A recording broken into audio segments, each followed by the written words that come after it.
you can even watch back. Giving players all the props or put them on blast. We don't give no hot takes, only talk facts. We're giving all our devotion, riding high on this wave of emotion. Going all out, yeah, cause this is our time. No, ain't no stopping us till we reach the finish line. All in, we came here to win. We're gonna give everything. S-I-C-K on the run. S-I-C-K, sick, sick. On fire, we're ready to fight. We'll bring the house down tonight. S-I-C-K on the run. S-I-C-K, sick, sick. Play it on the car ride, play it when you lounge.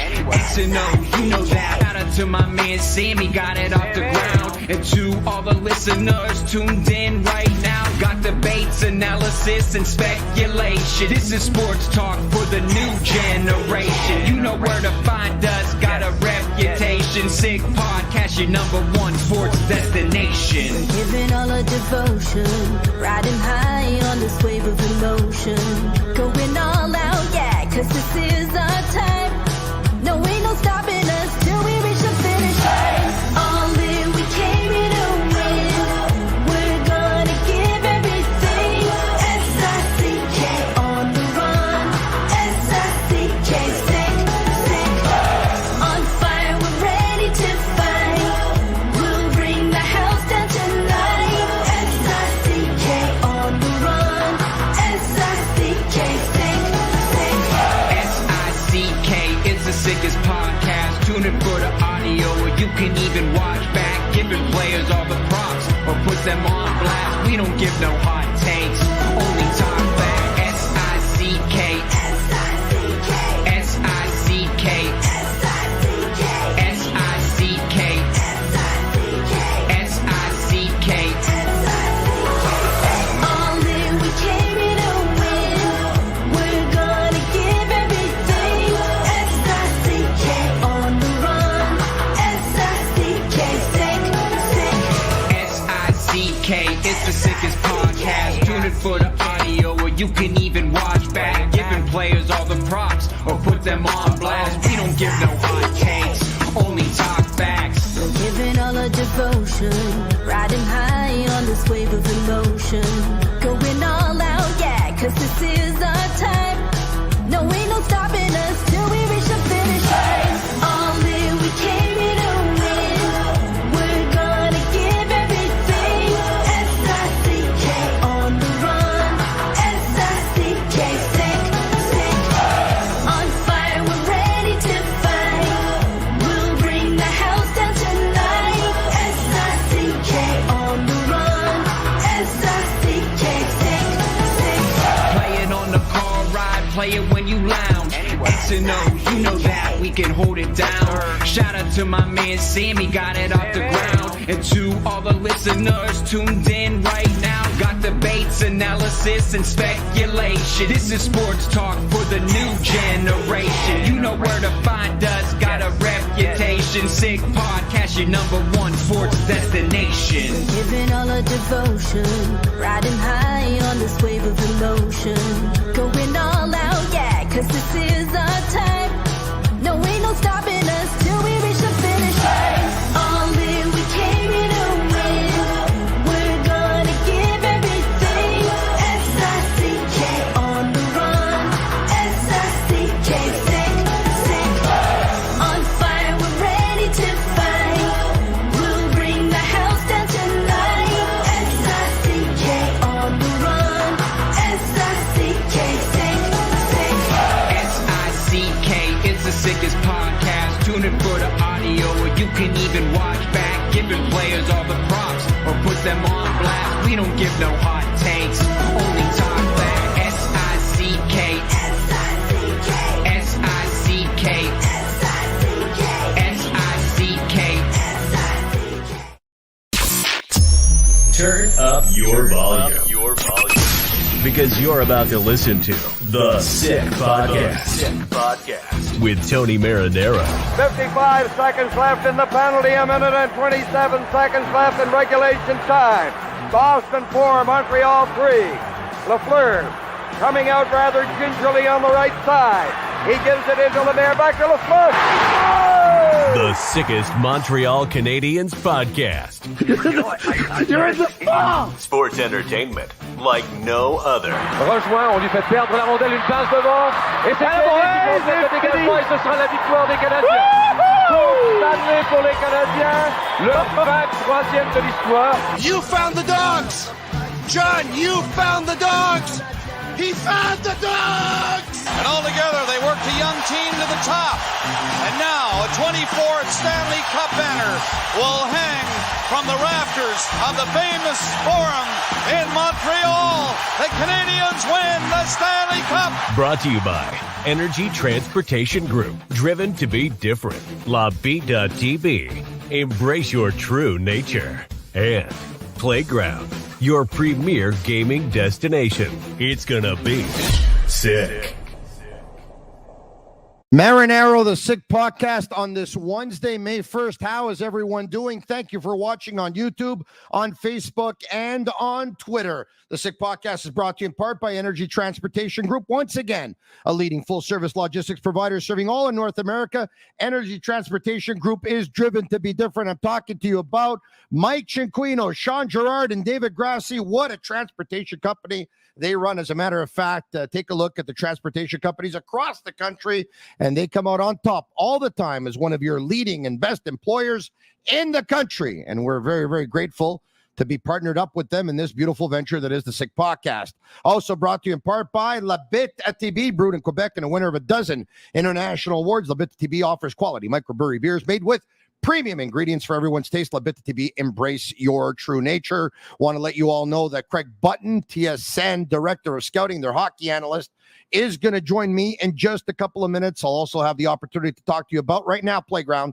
Experience Playground like never before. Enjoy world-class poker. 900 plus gaming machines and weekly events, karaoke Mondays, comedy Wednesdays, live bands on Fridays and Saturdays, and much more. Discover their latest editions, Etc. Steakhouse, Drunken Dragons, Exquisite Sushi, the Esperanto Cigar Lounge, and Babbo Lounge's Mezza and Cocktails. Playground is your ultimate destination for entertainment just over the Mercier Bridge. Visit playground.ca for more details. All right, in all transparency, tonight's show, once again, was pre-recorded a little bit earlier, or is being pre-recorded a little bit earlier for a couple of reasons. One, once again, we talked to you about some of our collaborators during hockey season. A lot of them are working, whether it's radio, whether it's television, whether it's podcasting, you name it, or they got it right. And the Golden Knights and the Dallas Stars squared off earlier this evening at 7:30 p.m. The game will probably be over any minute now as this airs.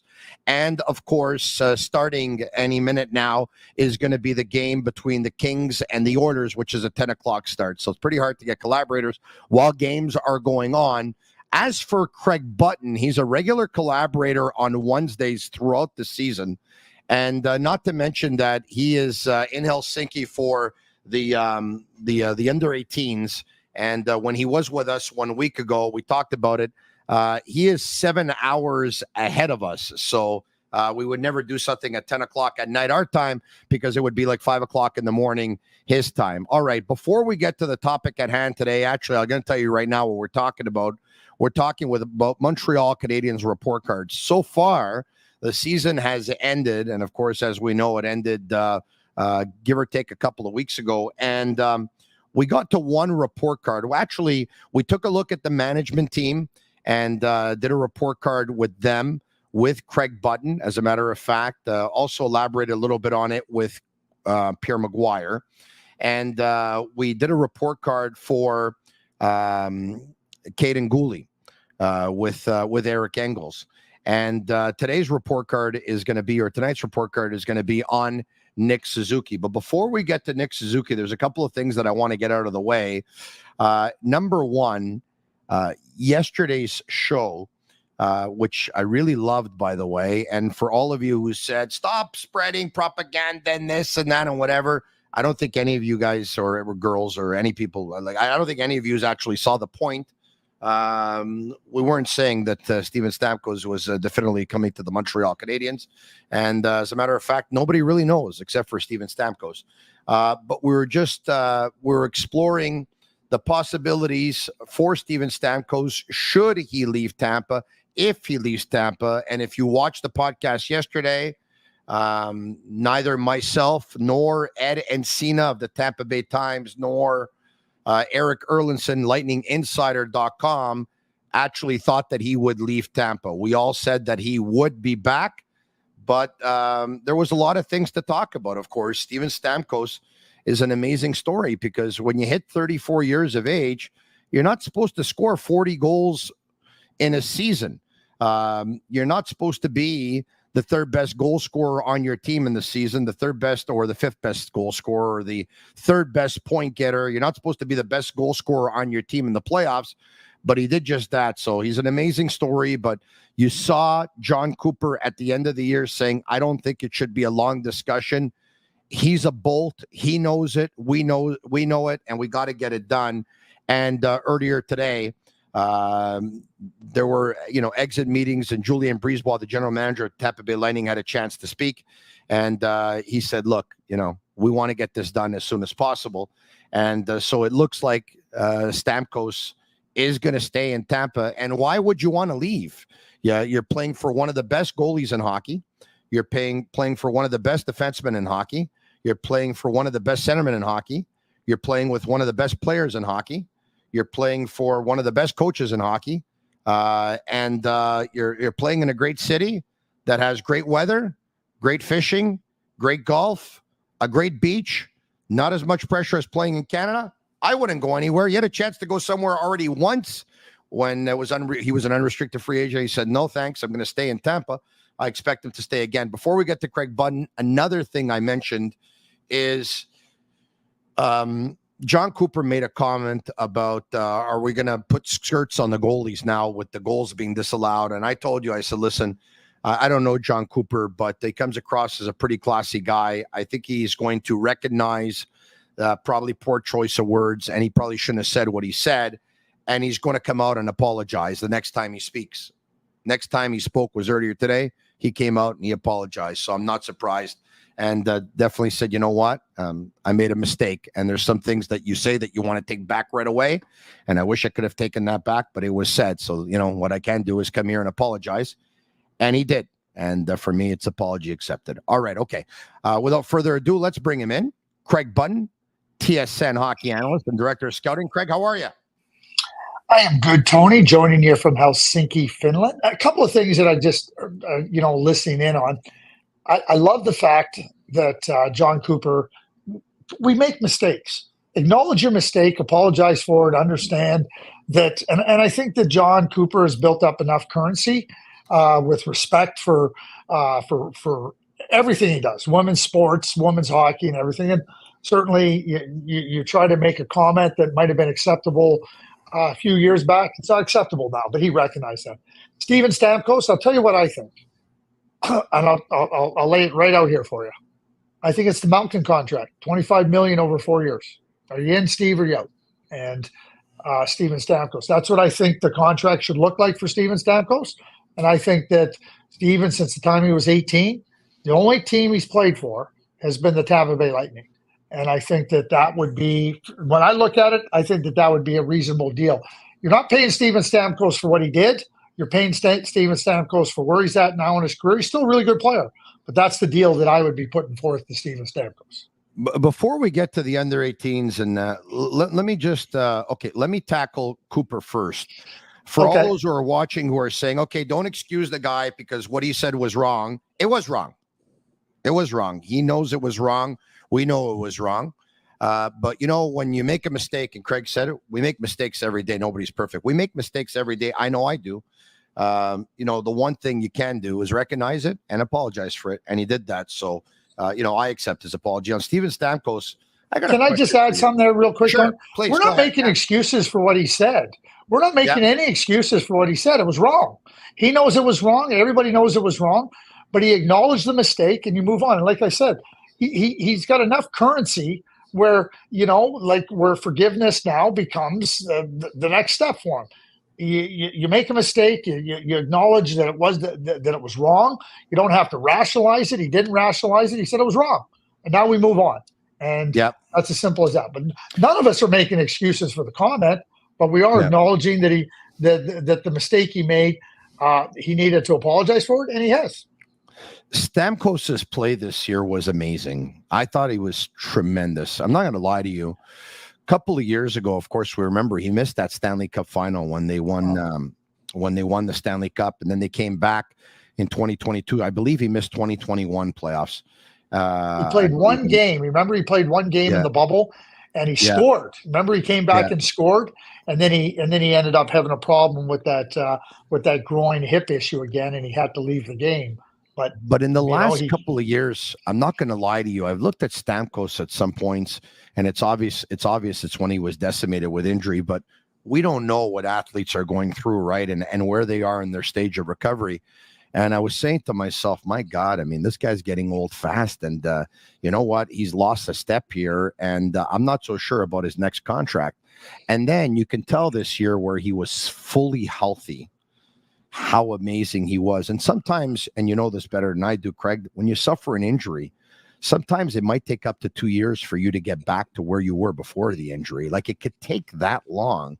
And so at one point I thought, man, this guy's on the decline. And now I look at him and I say, this guy's amazing for 34 years old. I mean, this guy's amazing. This guy's one of the best players in the National Hockey League, and he's 34. Imagine how good he is. 40 goals.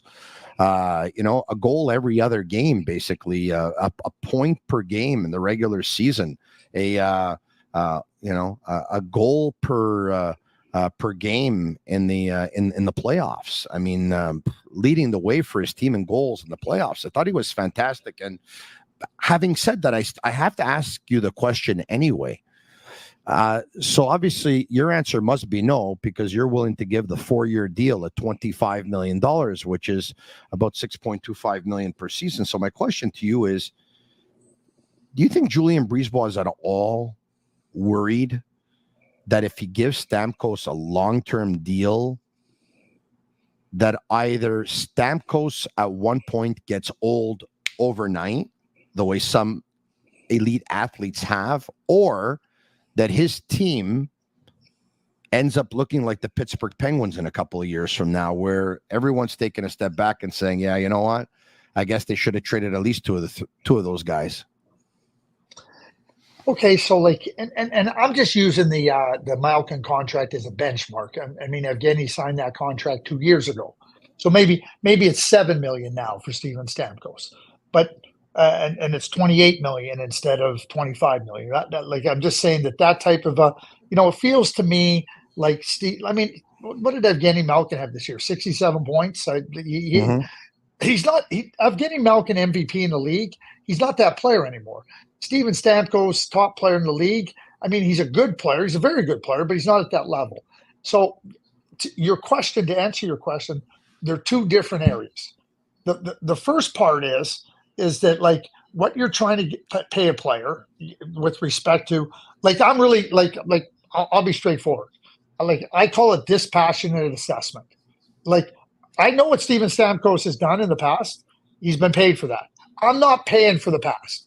My job as a manager now is to pay him for what I think he'll produce for our team going forward. That's as simple as that. And I think that's what the manager's job should be. So that's why I go to that Malkin contract model. I mean, Malkin won 3 Stanley Cups, MVP, Rocket Richard, Conn Smythe, everything he did. But you come to a point where you go, no. Like, we know what you did. You got compensated, but we're dealing with a different thing. And that's the trick. And trick is probably the wrong word, Tony, but that's the exercise you're going through as a manager. Okay, where do we think he'll be? And so you average it out and you try to figure out, okay, could he get 40 next year? Yeah, he could get 40. But in 2 years, like in the 25-26 season, where's he at? 35? Does he dip down to 30? Does he dip down to 25? And that's what you're trying to do with the contract and understand what you're doing. Maybe they do what they did with Nick Lidstrom in Detroit. They just sign 1-year deals. And, you make an agreement with Steven Stamkos and go, okay, you're here. We'll evaluate this year by year. There's different options here. I'm just saying the template that I would look at. The second part about the team, that's on Julien Brisebois. It's up to Julien Brisebois and the manager to understand where his team is at and what kind of chance they have. Obviously, Kucherov's the MVP of the league, in my view. Vasilevsky's a top goaltender. Hedman, Stamkos, Hagel. I mean, Braden Point, you start going through. Like, this is a team. They have Chernak. They have lots on their team. So when I look at it, the not Caps, too shabby. Anthony Cirelli. The cap's going up. The cap's going up. So there's going to be more room. Remember, we've been in a CB and what I call the COVID CBA. The cap didn't go up in the last 4 years. The cap's going to go up. There's every reason to believe that, the cap's going to be going up significantly over the course of the next number of years, which is positive. So that's something that Julian Breezeball is going to be able to evaluate. And when I look at the team, I mean, yeah, they went out in 5 games to Florida, but there were some competitive games in there. They lost in overtime.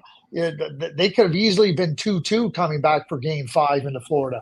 But that's on the manager to figure out, how do I keep my team competitive? Where do I find contracts and players that can fit it? See, the beauty for me is that when I look at the Tampa Bay Lightning, Vasilevsky, Hedman, Point, Kucherov, Sergachev, Hagel, Stamkos, they're still producing at elite levels. And then you talk about Nick Paul, you talk about Chernak. The problem that I see with the Pittsburgh Penguins is they got far too little from far too many deeper in their lineup. Crosby had an MVP type season. So I look at that's on the manager. So if you want to go and say, hey, we're ready for how are you going to go and you can let the players' contracts expire. You can start with, we're not signing a Steven. And then next year you can say, we're not signing a Victor Hedman. Well, where's that going to get you? Keep this in mind. They have no first round draft picks. So you're going to do this and they have good players. It's incumbent upon the manager, in my view, to try to give your team the best chance to be competitive with what you have. I don't think the Tampa Bay Lightning's window is over. I don't think it's closed. Yeah, whereas and look, Chicago, when Chicago fell off, there was 2 things that worked against them. Taves and Kane were falling off. They'd have to purge a lot of players, and then COVID began, so the cap never came up. I don't put Tampa Bay in the Chicago, and because they have Vasilevsky, I don't put them in the Pittsburgh category either. Yeah, I think Stamkos in the driver's seat too, right? Because an unrestricted free agent. I mean, could you imagine Breezeball lets him walk for nothing when he could have got something for him?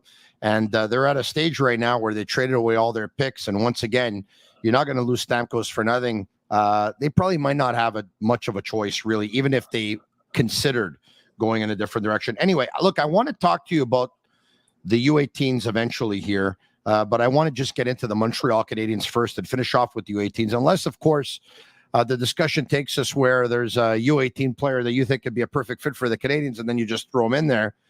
Based on what I'm reading, it seems like there's a player for Team USA who's on fire 4 games in, but we'll get to that in just a second. We're doing our report cards. And we had one with you already a couple of weeks ago where we talked about the management team and you gave them an A. And I want to let you know that Pierre Maguire joined me the very next day and said that he gave the management team an A as well. All right. So that's pretty cool.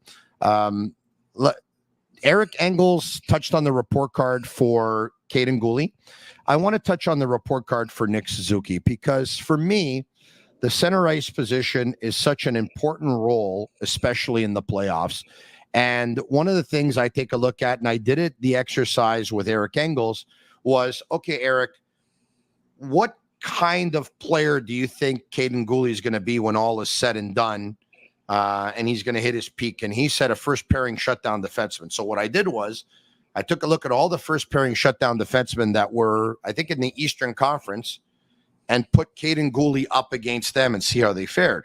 Well, what I want to do is I want to take a look at some centermen who are in the playoffs or who got eliminated from the playoffs already this year and see how Nick Suzuki fares against them. So this is what our Nick Suzuki report card looks like here.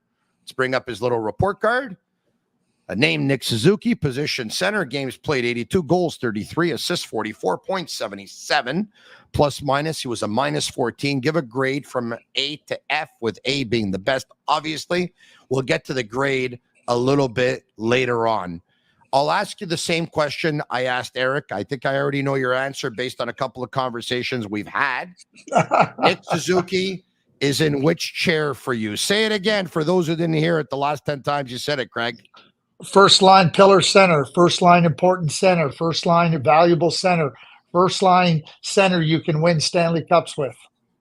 Okay. On that note, let's take a look at something that I drew up myself earlier today. All the number one centermen of the first round in the playoffs, and we'll include Nick Suzuki to the list. You'll excuse the handwriting, Craig, which is not great, but there you have it. Boston versus Toronto. Pavel Zacha, 59 points. Austin Matthews, 107 points. Alexander Barkov of Florida, 80 points. Braden Point of Tampa Bay, 90 points. These, of course, regular season points. Carolina, Sebastian Aho at 89 points. Bo Horvat for the Islanders, 68 points. Rangers, Mika Zibanejad at 62. Washington's Dylan Strome at 67. Western Conference, Rupe Hintz, which, by the way, this is debatable the way Wyatt Johnston has been playing this year on who the number one centerman is for that team. But let's just say it's Rupe Hintz. He's got a little bit more experience. They both finished with 65 points in the regular season, by the way. So Rupe Hintz, 65 points for Dallas. Jack Eichel, 68, albeit in 63 games. Connor McDavid, 132 points for Edmonton. Anze Kopitar, 70 points for LA. Nathan McKinnon, 140 points for Colorado. Mark Scheifele, 72 points for Winnipeg. JT Miller, 103 points for Vancouver. By the way, I had no idea he had that many points. I think it's insane. Ryan O'Reilly, 69 points for Nashville. And Nick Suzuki had 77 points. So Nick Suzuki on this list of centermen is in elite company with his 77 points. He's got more points than O'Reilly. He's got more points than Strome. He's got more points than Zibanejad. He's got more points than Horvat. He's got more points than Scheifele. He's got more points than Anze Kopitar. He's got more points than Rupe Hintz, and he's got more points than Pavel Zacha, and he's 3 points behind Barkov. If that doesn't spell number one centerman to you right there on red and blue on my paper, I don't know what does. Well, that it's a good exercise you go through because you're trying to look at comparable players in comparable spots. And what jumps out at you is Nick Suzuki does. I mean, obviously McDavid and McKinnon are in a different category. Stratosphere. They are. Yeah. They are. You just they're the outliers. You just take them out. I will say this to you, Tony. JT Miller's a superstar in the National Hockey League. People don't know that because people don't stay up after 10 o'clock Eastern time to watch the Vancouver Canucks. And he's a superstar. He's the emotional barometer of that team. He is the player that drives that team in so many different and critical areas. Now, that's just a little bit of commentary. I think Nick Suzuki, and when I look at Nick Suzuki play the game, I've talked about Bergeron. Bergeron isn't around anymore. And what I would say is I think Nick Suzuki combines the elements of Sasha Barkov, Anze Kopitar, and Ryan O'Reilly. I think he combines the different, like if you took the different elements from those players' games, from size and skating and offense and defense and impact, I think that Nick Suzuki combines the elements of those three players. I think he goes about his business in a real orderly fashion at a really high level. And if you ask players in the NHL over the course of time, playing against Anze Kopitar, playing against Sasha Barkov, playing against Ryan O'Reilly, none of them had fun because there was no fun playing against those guys. And I think that's Nick Suzuki. I think Nick Suzuki has all those qualities. Keep in mind that when you consider that Anze Kopitar, so Anze Kopitar was drafted in 2005. 2005. It wasn't until 2012, 7 years later, from the time he got drafted, that the LA Kings won a Stanley Cup. And that year, they finished, they were not a top team. They made some moves, adding Jeff Carter. Dale Sutter came in to coach, and they took off. And so 7 years. Where's Nick Suzuki in terms of his career right now? Sasha Barkov was drafted in 2013. He hadn't been in the playoffs for the first 9 years of his career. Or only once in the first 9 years of his career. He's like, to me, he's the guy that's going to take over for Bergeron, the Selke. And you know, we know what Ryan O'Reilly has done when it comes to playoff time. Ryan O'Reilly is that player that, like, don't judge me on my skating speed or on how hard my shot is. Just watch me play the game. And I think that's where I get to with Nick Suzuki. And so it's a combination of those three players that, for me, Nick Suzuki fits into. Yeah. Suzuki's game is not near Patrice Bergeron's defensive game right now. So I want to preface what I'm saying here by saying that. I wouldn't be stupid to say otherwise. I mean, Bergeron won the Selke 6 times, right? And that's why you said that you believe that Barkov could be the next guy who's going to, you know, carry the torch here. But his offensive game, the way he thinks the game, the way he sees the game, the way he protects the puck, the way he shoots the puck, the way he leads his team, the way he's respected on his team, he reminds me more of Bergeron than any other player in the league right now. Now, the defensive game, I'll give that to Barkov and Kopitar. They remind me most of Bergeron. But the other aspects of the game, I find Suzuki reminds me a lot. Let's bring up his hockey DB if we can, because you've been talking about when players were drafted and how many years they've been in the league. So let's bring it up. Nick Suzuki was drafted in 2017 in the first round, 13th overall by the Vegas Golden Knights, right? And he played his first NHL game in 2019 with the Canadiens. He's completed 5 full seasons with the Montreal Canadiens, and you see the progression in points where he went from 41 points in 71 games. Mind you, the 21 season was amazing. 41 points in 56 games, then 61 points in 82 games. Last year, 66 points in 82 games. This past season, 77 points in 82 games. The most goals he's ever had in a season, the most assists he's ever had in a season, the most points he's ever had in a season. And he's not even 25 years of age yet. He will be in mid-August. The next 5 years can be unbelievable for Nick Suzuki. And I think there's going to be a season. I'm going to say it. Should I say it? I'm going to say it. I think there's going to be a season in the next 5 seasons where Suzuki's going to hit 100 points. Well, I don't think that's something that's outlandish. You know, you look at Anze Kopitar, who found the last Montreal Canadian who did it was Matt Snaslund. Okay, yeah, I get that, but there's offensive talent there. But just dealing with Nick, I don't think that's like, wow, like 100 points. Like, how can you say that? If you go back and look at the hockey DB and look at what he did in Guelph, and then look what he did prior to that, like, I mean, he's an elite. I think, to your point, he's an elite thinker. Yeah. You mentioned, and I mentioned, a lot of different things that impress us massively about Nick Suzuki and his game. How about this one, which neither one of us have mentioned yet? How about the way he makes everybody around him better? Great point. Caulfield, Slavkov, like Marty St. Louis. Like Marty St. Louis is looking at, no, Slavkovsky's going up there. Cole Caulfield had a career year. What's the common denominator there? It's Nick's great, like, top players make everybody else around them better. Nick does that.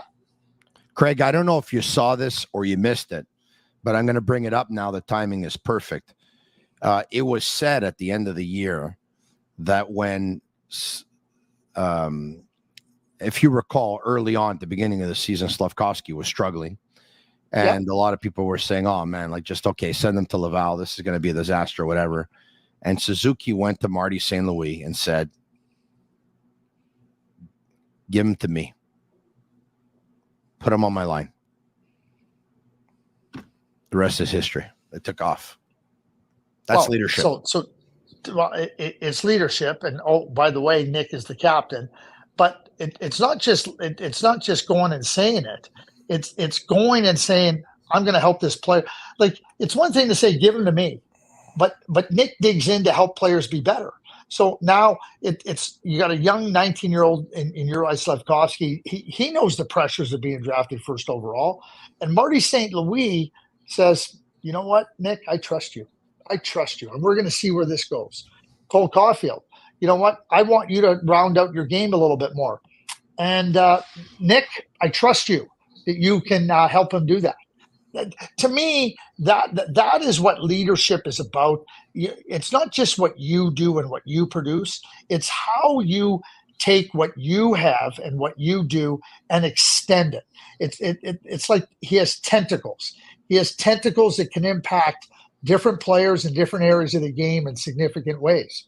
And you're going to hear it when I give my grade, when you ask me for what my grade is. It's all these things that go together. I've had the luxury, and I do call it a luxury, Tony, of having watched Nick Suzuki for a long time. He was the 13th overall pick by the Vegas Golden Knights. And, they made the trade. They wanted Pacioretty. They wanted to add some offense. And, hey, Max was a really good goal scorer and everything. But, where the Montreal Canadiens found themselves vis-a-vis where the Vegas Golden Knights were at, I mean, it's a brilliant trade by the Montreal Canadiens to get this player who to me has so much more room to grow. To your point, you think he'll get 100 points. There's no way I could say, oh, I think that's a stretch, Tony, because I don't. Yeah, listen, I'm gonna add something, a layer to what you just said. You're right. The trade was done because the two teams were headed in opposite directions and looking for different things. Even if they weren't looking for different things. I make that trade any day if I'm the Montreal Canadiens, because you'll always take the point per game first line centerman over the 35 goal scorer. Correct me if I'm wrong. Right? Well, you see that I'm not correcting you, right? Yeah. All right. Okay. I want to bring up the hockey DB one more time. Okay. Okay. Because I want to focus in on something here. Take a look at Nick Suzuki's numbers, like you talked about, and one of the reasons why I said he was going to hit 100 points is because he had a 96-point season at Owen Sound. He had a 100-point season at Owen Sound, and he had a total of a 94-point season in his final season of junior hockey between Owen Sound and Guelph. But now take a look at his playoff numbers. In Owen Sound, he had a playoff of 23 points in 17 games. He had a playoff of 12 points in 11 games. And in Guelph, he had a playoff of 42 points in 24 games. With the Canadiens, he had a playoff of 7 points in 10 games, and he had a playoff of 16 points in 22 games. Everything we just said, we want to add on. When the chips are down, this guy delivers. This guy's clutch. This guy's a money player. He won the MVP in the Ontario Hockey League that year in the playoffs with Guelph. Yeah. He led them to the championship. He led them, and they went to the Memorial Cup. And those are the things, again, about Nick Suzuki. You and me have talked about this. We've discussed it. If you want to put Nick Suzuki, line him up at center ice, put the timer on him, and have him skate around the ice. Yeah, no, he's not going to. He's not going to be able to be the fastest guy. He probably won't even beat Kendall Coyne Schofield. He probably won't even beat her around the ice because that's how great a skater. Oh, she's a great skater. But she can fly. But just understand that he's not the fastest of guys. So let's put him in the hardest shot competition. Well, no, he's not going to be. He's not going to be winning any of that competition. How about if we show the highlights of Nick Suzuki's big body checks? Oh, you're not going to see any big body checks. How about if we show him dangling? How about if we show him on the highlight reels, him dangling with these fantastic? You're not going to see that. But what you see with Nick Suzuki, every single shift, every single game he plays, you see somebody that I call having functional excellence. He's a hockey player. What he does as a hockey player is functional excellence. I have seen dozens. I have seen hundreds of players that could skate, that could wow you, and they weren't good hockey players.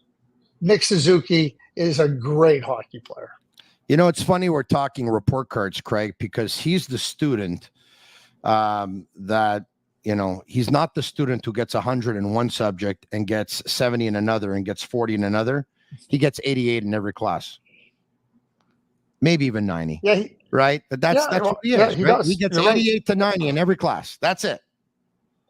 His shot, his skating, his vision, his IQ, is like everything is right. Just it's consistent across the board. It could be better, but it's, you know what, he makes up for it in a lot of pride and a lot of heart too. I want to bring back up. So you say this, it could be better.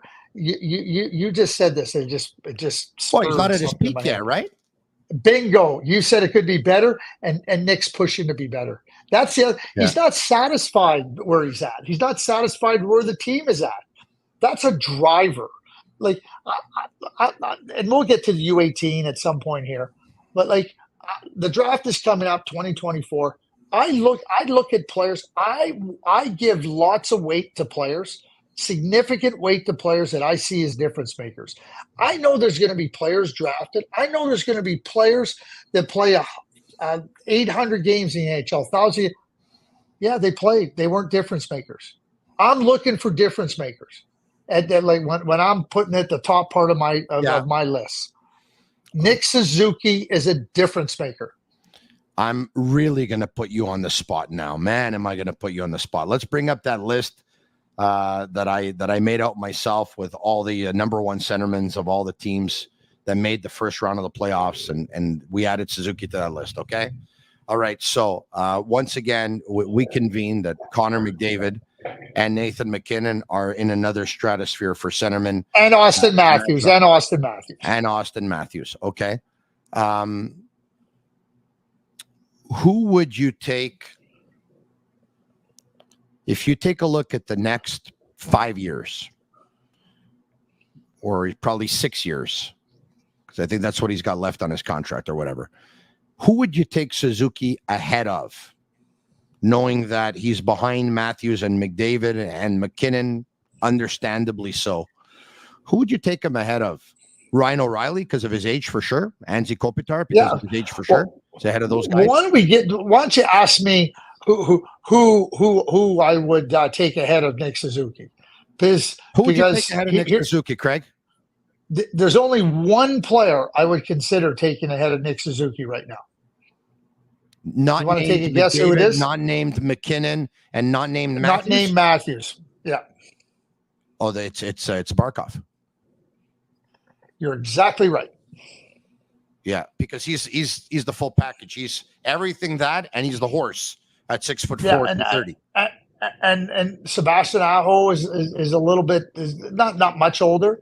You know, I love JT Miller. I just told you about JT Miller. I love JT Miller, but only Barkov. I love Braden Point, but when you ask me the question for the term of his contract, you know, Nick Suzuki is continuously going like this. And I want players that can make everybody around them better, and he does that. Yeah, and once again, Suzuki's contract, which was a contract that was given out, of course, once again by Marc Bergevin, which is a contract at $7.875 million per season. So he just completed this season and last season. Those were the first 2 years of his 8-year deal. So he's got 6 years left on that contract. 6 years left. So I take a look at the next 6 years for Nick Suzuki, and I agree with you. I got him ahead of Strome, ahead of O'Reilly. And the next 6 years ahead of Zibanejad. Next 6 years ahead of JT Miller, who's 31. Next 6 years ahead of Horvat and Scheifele.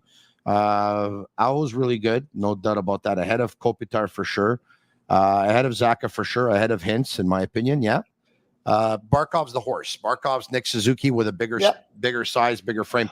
I have another list, and then we'll get to the U18s very quickly. I have another list I put together. As writing down so many notes, I feel like I'm back at school here. Look, I had them here, and then I took a picture, and I sent them over to Agnello. Send over the other list of where his points are and where his goals are for centerman. Okay, so take a look at this. Suzuki's 77 points. rank him at rank number 15 in the National Hockey League during the regular season, 4 points for centerman. Having said that, he's behind Reinhart, Stamkos, and Barzal, who all played wing this year. So his 15 is probably really 12. But he's also ahead of Jack Hughes, Dylan Larkin, and Jack Eichel, who Hughes was injured and picked up 74 points in 62 games, and Larkin picked up 69 points in 68 games, and Eichel picked up 68 points in 63 games. And the reason why I did this exercise is because sometimes your ranking is a little bit flawed, but his 15 probably, when all is said and done, that's where he should be. He should be at 15. Well, you take a lot of different pieces to a player's game, and then you try to compare it to what we did just a few minutes ago, the exercise. Who would you take ahead of Nick Suzuki? And so I can sit here and I said Barkov. And age comes into this. Certainly contract comes into this too. You're looking at value of contract. So, people might go, wow, geez, how can you say that? Why wouldn't you take him ahead of this player? And we eliminated Matthews and McDavid and McKinnon. But when you put up those numbers, Tony, now you start to go, you sure you wouldn't take him ahead? You sure you take those other guys ahead of him? Like that's where you're trying to where you make an argument, you have an opinion, and then you come back to the data and you go, okay, you sure you want to take that guy ahead of Nick Suzuki because he's not more productive. He ain't more productive. Barkov's got 6 years left at $10 million, by the way. That same chart that I made also showed his goals, all right? Yeah. And so his 33 goals rank him at number 13, which he's behind Stamkos, who hit 40, and behind Verhaeghe, who hit 34. But they played wing this year. But he's tied with Larkin, who played 14 games less than Suzuki because of an injury. And he's ahead of McDavid, who's a goal behind, who also missed 6 games. He's ahead of Eichel, who's 2 goals behind, who missed 19 games. And he's ahead of Jack Hughes, who's 6 goals behind, but he missed 20 games. When all is said and done, I think that number 13 ranked for goals, I think Nick Suzuki's probably 15, 16 in the National Hockey League. So, you know what? His ranking for points, his ranking for goals, you're looking at, for players that play center, the 15th best goal scorer, 15th best point getter in the entire National Hockey League. So he is middle of the pack, but once again, he's currently middle of the pack. We took a look at his next 6 years of his contract, and you said McKinnon's ahead of him, McDavid's ahead of him, Matthews is ahead of him, and Barkov's ahead of him. And that would put Nick Suzuki at number 5.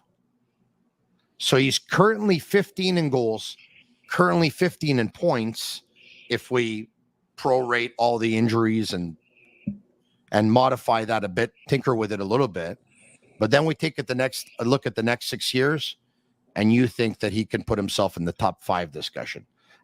Now, other players are going to enter that discussion, like Connor Bedard at some point here, which, and we'll go from there. But that's a pretty elite company. Okay, so we did the exercise. I'll get your grade at the end of this podcast. What can you tell us about the U18s? Well, I've come to this tournament and understand that it used to be called the European Championship. Now it's the U18 World Championship because Canada and the USA are part of it. So in all that time I've been watching this tournament, I have never come to this tournament and said Canada is the favorite. That's not the case this year. And, the quality of player they have. Number one, 48 teams in the CHL are eliminated when they pick their team. And so now that gives you a really, really deep player pool to select from. Now you extend from there. Within that player pool of 48 teams in the CHL, you are looking at players that are elite. And you come back. Canada has an opportunity at the Hlinka Gretzky tournament, which happens in the summer, to have access to all their players. Oh, by the way, they returned 14 players from the gold medal winning Hlinka Gretzky team in 2023 to this tournament. Then you're able to get the benefit of Gavin McKenna being available. And players that have shown. Matthew Schaefer, who's not eligible to the 2025 draft. Caleb Desnoyers, who's taken over for Roger McQueen, who had to leave with an injury. Now you start to look at the Pardon me, Craig, but McKenna's a 26 draft, correct? Yeah, he is 26. 26. Okay. Matt Schaefer's a 2025 draft. Okay, good. Yeah. So they weren't part of the Holinka team, but they're big parts of this team. And Desnoyers stepped right in and taken over for Roger McQueen, who had to leave with an injury. My point is that never have I seen Canada as a favorite. I know they've won gold medals. They won a gold medal in 2003. They won a gold medal in 2008. They won a gold medal in 2013. They won a gold medal in 2021 in Dallas with Bedard. But I have never, ever come to this tournament and said Canada's a favorite. They're a favorite because they have talent, they have size, and they're deep.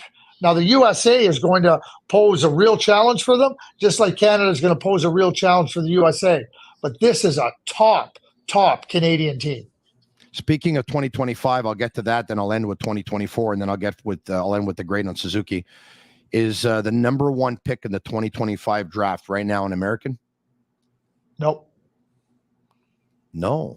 Oh, I like the face you just made. Wow, I just came across something. I believe there's an American player who's picked up like 16 points in 4 games or something. I don't know if his name is James Higgins, and James Higgins is a very good player. I don't have any question that he's a top player available for the 2025 draft. But that wasn't your question if he was the top player. You asked me if he's the first player selected, and my answer is no. And let me just say this very clearly. It's a clear no. The best player that I feel is available for the 2025 draft is a player by the name of Anton Frondel. Anton Frondel is not able to play at this tournament because he got hurt. And Anton Frondel has a Peter Forsberg style of game to him. Whoa. And to me, I don't think that there's any player better than Anton Frondel. Whoa. There you have it. Peter Forsberg was not too shabby. Thank you very much. I'll never forget that backhand goal, and neither will Corey Hirsch. That was really something. In ending, out of the players that are going to go in the 2024 draft, is there one, more so than any other, that has made the biggest jump on your list? Wow, Jet Luchenko, so let me just qualify this, okay? So we talk about jumps on my list. You can go back and look at my list in September. You can look at November, January, March, right? Part of that for me is just trying to get up to speed, trying to get more knowledge on players, trying to watch players, trying to see, you get comfortable as I watch them more. Jet Luchenko, and I'm just going to bring up Jet, and the reason I bring him up is this. George Burnett, who has been coach in the NHL, somebody I've known since we were 20 years old, and lots of success, and somebody I have tremendous respect for. He phoned me in January after my list, and he said, Craig, this isn't something I like to do. He's the manager in Guelph. And I said, hey, what do you got? He goes, listen, Jet Luchenko. He goes, that's a pretty good player. Is there a reason why he's not on your list? And I said, you know what, George? I said, I've watched him. I just don't have enough on him right now. I said, I'm going to continue to watch.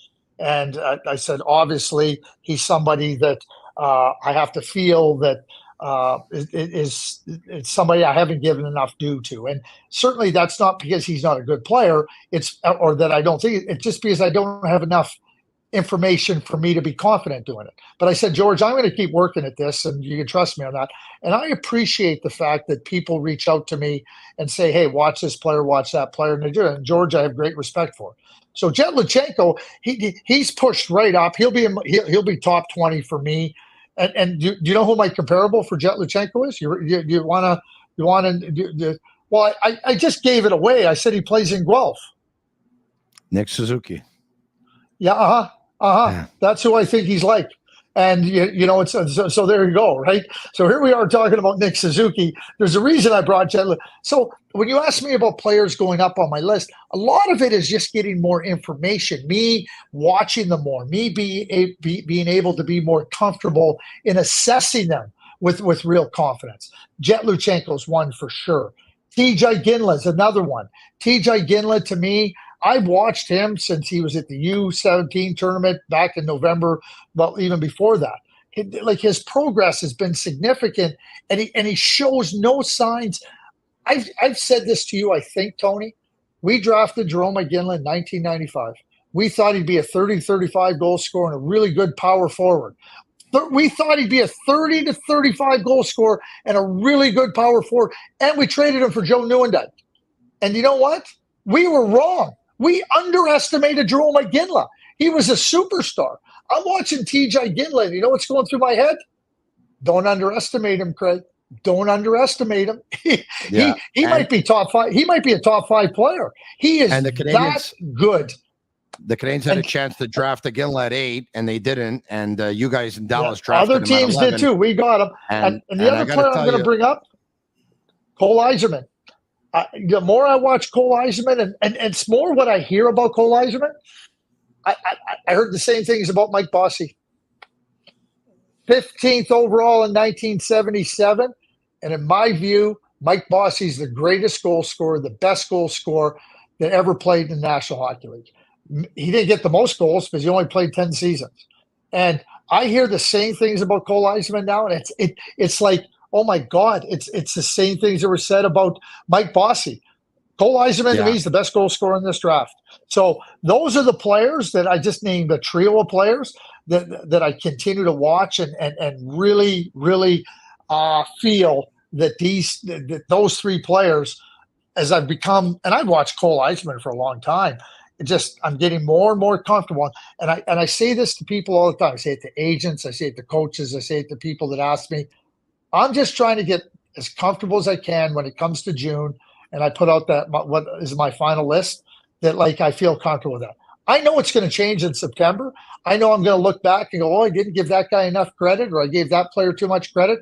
But you get to the draft, and that's the first step of evaluation, because now you got to make selections. And then after that, you start to evaluate, okay, how did it look? What did we do? Where could have we given that player a little bit more benefit of the doubt? Where did we give too much of the benefit of the doubt? But those are 3 players. And yeah, Jetlachenko reminds me of Nick Suzuki. And Suzuki's final report card grade is? It's an A. And I'll tell you why it's an A. Because he made Juraj Slafkovsky such a strong player. He helped Juraj Slafkovsky develop his game. He helped Cole Caulfield become a much better player and have a career year. And Nick Suzuki continues to improve, continue to set career highs in goals and points. He's an A player for me.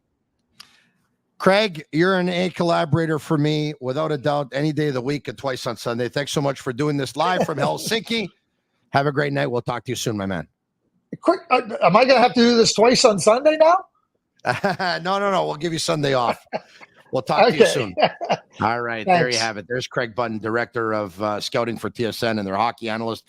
I'm Marinaro. It's a sick podcast. I hope you enjoyed it. And once again, special thanks to Energy Transportation Group. Special thanks to Labita TV, and special thanks to Playground. Special thanks to Shane Gomo and Master Control for taking care of everything, and Agnello and Sammy Cavallaro as well. Once again, if you liked it, comment sick, SICK, share it with your friends, and leave us a 5-star review on Apple. It's our way of feeling the love. We'll be back tomorrow night, same time, same place, with another edition of the Sick Podcast. Enjoy your hockey playoffs. We'll talk to you soon. I'm Marinaro. And that's a wrap. Hope you don't miss us too much until next time.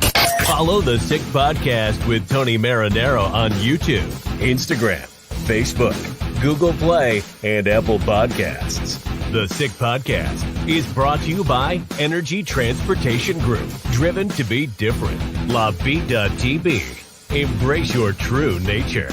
And Playground, your premier gaming destination.